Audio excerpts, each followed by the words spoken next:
येत नाही ना इकडे.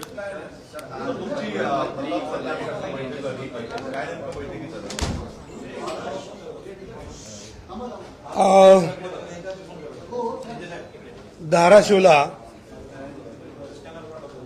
10 तासात 10 लाख वृक्ष अशी संकल्पना होती.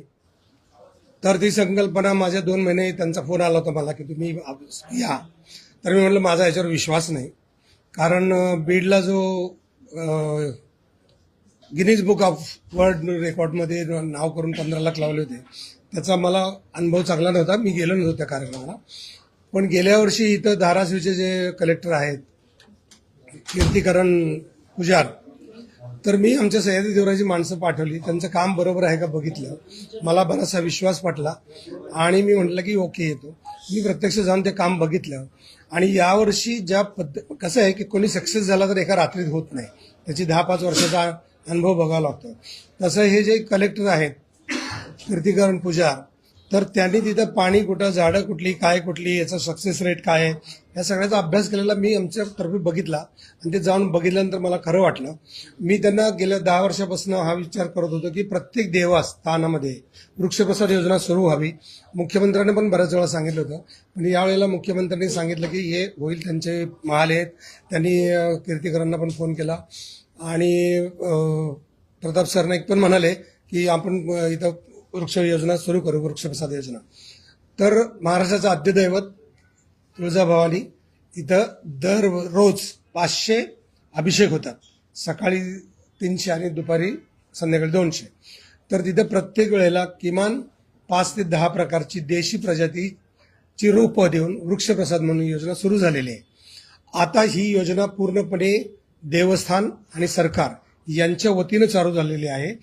ती योग्य प्रकारे चालेल अशी अपेक्षा करतो. त्याला काही लागलेलं सहकार्य आम्ही करणारच आहोत. पण त्यानिमित्तानं आज एक देवराई तिथं व्हावी असं आमच्या त्या भाषणात ठरलं. आणि मग इथं इंडियन ऑइल, रिलायन्स आणि अजून 4-5 कंपन्यांच्या लोकांना बोलवलं होतं. आणि त्यांनी पहिल्यांदा आम्हाला CSR स्पॉन्सर करेल आणि 5-5 एकरच्या 5 देवऱ्या आम्ही धाराशिवमध्ये करू अशी अपेक्षा आहे. त्याचे प्रस्ताव आता देणार आहोत. त्याचप्रमाणे गेल्या 10 वर्षात आम्ही 40 देवरायापर्यंत पोहोचलेलो आहोत.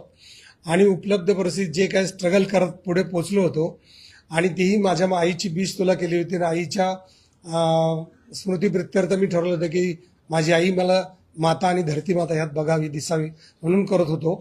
तर अशा 5 देवऱ्या अजून पुढे होतील आणि त्या देशी झाडांच्याच असतील. 2016ला आपण प्रत्यक्ष सरकार शासनाशी भांडण करून आपण देशी देवराया, देशी नर्सऱ्या कशा व्हाव्यात आणि देशी रोपं कशी लावावीत याच्यावर केलं होतं. त्याप्रमाणे सुरू झालंय आणि या देवराया पण सुरू होतील. आजच्या मीटिंगचा आनंद आहे की परिवहन मंत्री माननीय प्रताप सरनाईक यांनी 5 देवरायासाठी 5 कंपन्याचे CSR, तर त्यातल्या 3-4 तरी वर्कआउट होतील आणि बक्षीस म्हणून दिलेले आहे. त्यामुळे आम्हाला महाराष्ट्रात काम करण्याला अतिशय आनंद आणि हुरूप येईल. धन्यवाद.